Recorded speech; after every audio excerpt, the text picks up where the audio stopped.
Medrie Purdham lives in Regina, Saskatchewan in Treaty 4, where she teaches English at the University of Regina while raising 2 young sons. Her first book, Little Housewolf, is forthcoming from Véhicule Press this spring.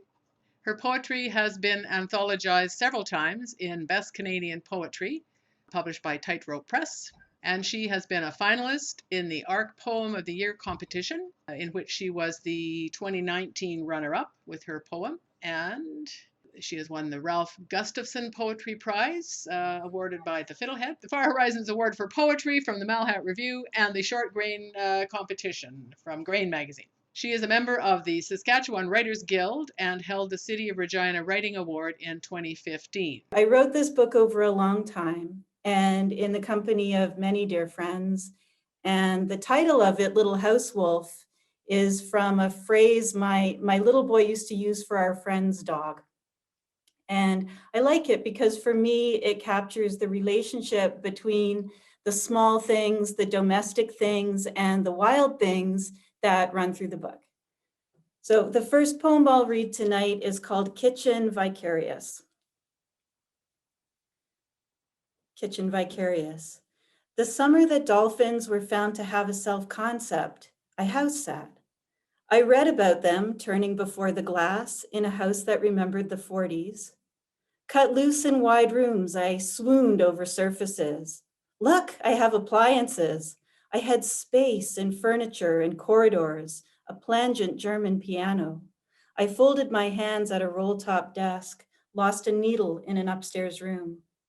The resident cockatiel faked an illness. We made eye contact for an hour. She lapsed first. But the obliging cetaceans slipped and sidled. Then, with a biologist's paint stroke on their backs, they squirmed to scrutinize the mirrored mark. I don't look like that, they were presumed to think. Behind the two-way mirror, exultation. Time stretched itself between borrowed walls.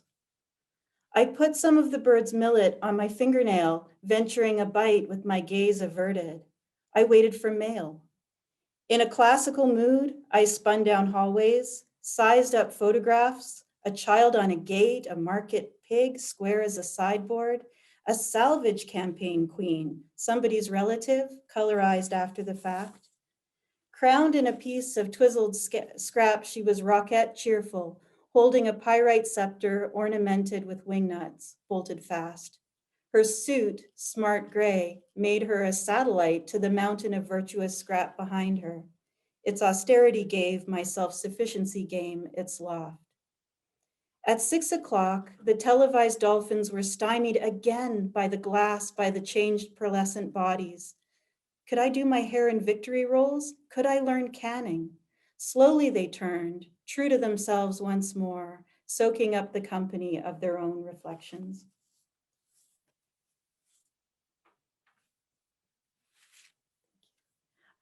This next poem is called Old Hive. Because I said the book is interested in little things, I've got a whole series of poems on insects in a little sequence called Bower. My husband says I never write poetry about him, and I had to very patiently explain to him that the insect poems are actually about him. So this is the last one in that series, and it's called Old Hive. So this is the last insect poem. It will be found in a different season from when it fell. After the scaled down insect tiger in the grass moves on, long after the boy runs into the screen door and the father says, "Caught one," to the laughter of others. After the snails approach each other in low love and the leaves shake off drops gelid as eyes, and the bee settles into the petal canoe, ruffled undertaking, and the thorn stops the turning of the dung beetle's globe. It will be found after the world gives in to the point of the hummingbird's proboscis, and all the tiny skewed parasols are raised against the sun. Someone's hands will skim over the comb, its emulsified goblets. Someone will show their child and their child's friends. What scraps are left in the dry compartments are clothes donated to charity in bags on the step.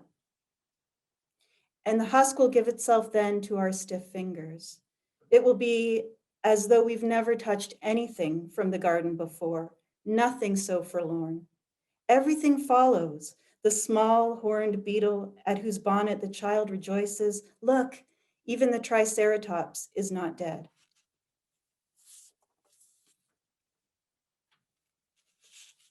Thank you. I'm really happy to be able to read the next poem. P.W. Bridgman in his segment said that he doesn't often write about current events, but he did write about the pandemic. And I did as well. I guess it was compelling for a lot of us. And this first poem is for my parents who celebrated their 50th anniversary during the pandemic. And we had planned a big surprise party for them and we weren't able to have it. But they're here tonight. So I'm really happy to be able to read the poem that I would have read at their party now. It's called We Have Discovered Pomegranates. They discovered pomegranates. We have discovered pomegranates. In the 50th year of marriage, new fruit, this chambered heart, this pomegranate. On ice, it's an Arctic doomsday vault, shelter walls around seeds, 10 hopeful arils for every year since they wed in her parents' living room, a mini dress marzipan bungalow wedding. Rejoicing beehives, cards across the miles. Her father's camera lighting shorted everything, made a mid-ceremony blackout.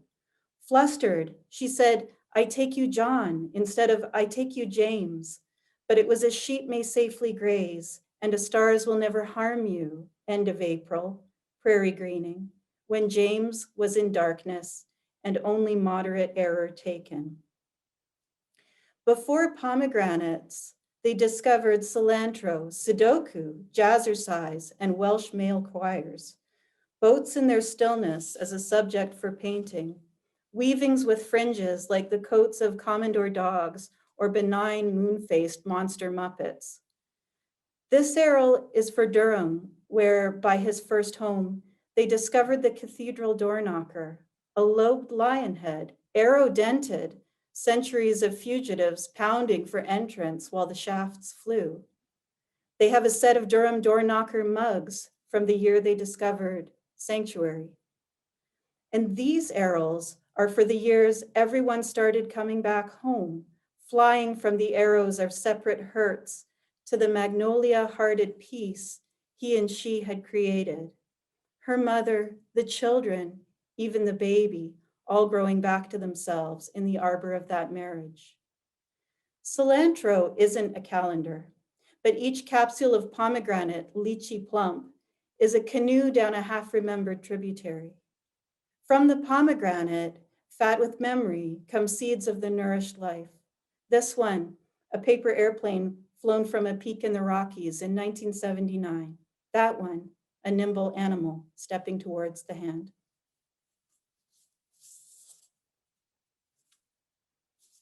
Thank you. Okay, I guess this is a pregnancy poem. It's called Kick Count. And if you saw it on the page, I made the stanzas all kind of lumpy and formless to sort of represent the little kicks of the baby underneath the skin. Baby, you are all surprise Himalaya, giving way to mossy avalanches. My flesh, the breakwall net, the peril membrane. How can it be that we've never seen each other, blind in symbiosis? It is the strangest anguish. We're Madonna and child without figuration, only texture. No reciprocating eyes craning for beauty, just the echo of ourselves in sound and space. I'm the squish of your sourdough batch. You're a tumble and retrieval of 3 or 4 batons. We'd simply never cut it as a painting. Just once, in a black pool of translated sound, it seemed that something moved behind you like the nicked tail of a turning koi. They said it was your hair, your hair. It's all I saw. The rest of you echolocated behind a solid fist. Baby, imagine having no face. You're the flamingo croquet mallet Alice handles in the garden. I'm the plane of her experience. I'm her palm.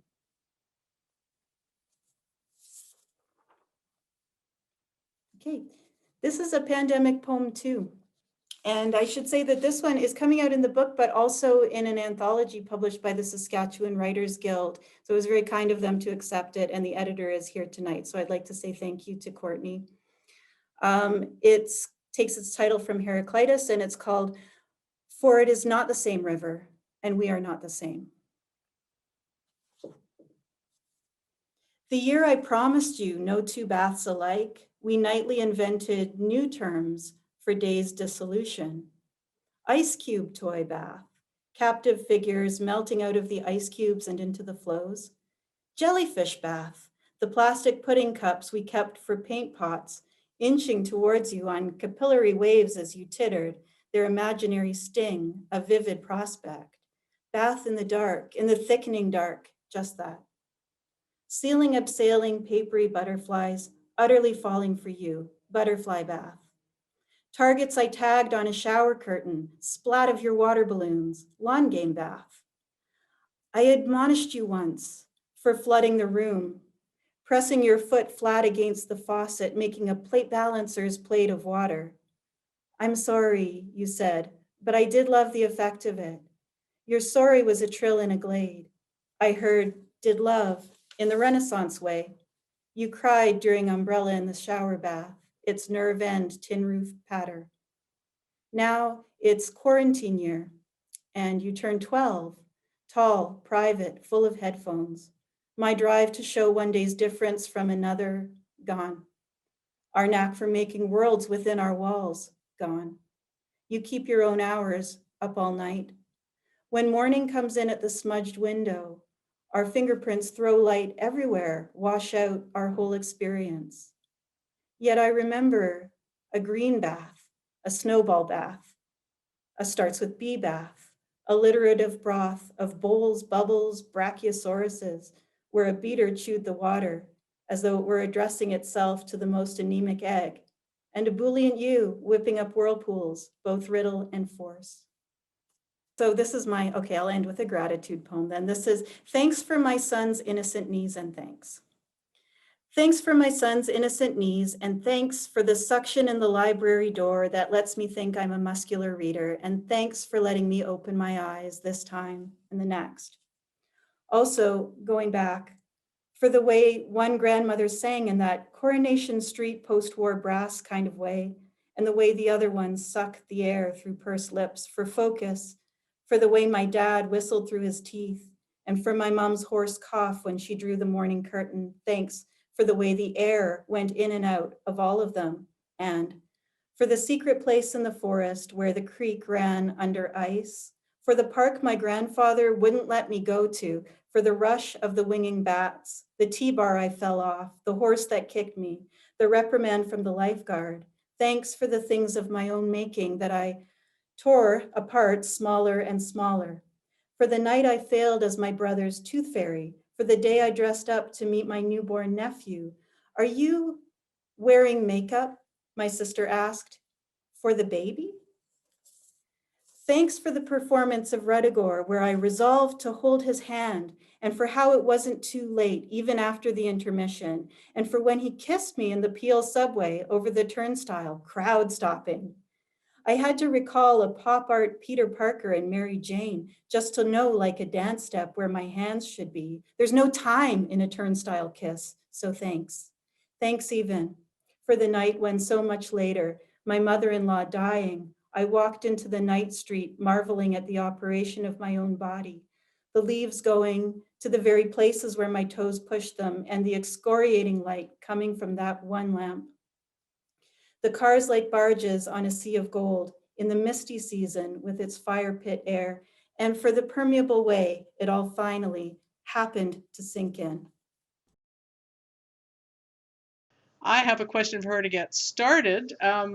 I know, Medrie, that you are a professor of English at the University of Regina, and you're obviously quite familiar with studying literature from a very analytical point of view and focusing on all kinds of aspects of it and breaking it down and so on. And I'm wondering, as a poet and a creative writer, do you find sometimes that interferes with your writing process? Do you have a hard time sometimes turning off your analytical mind just to be creative?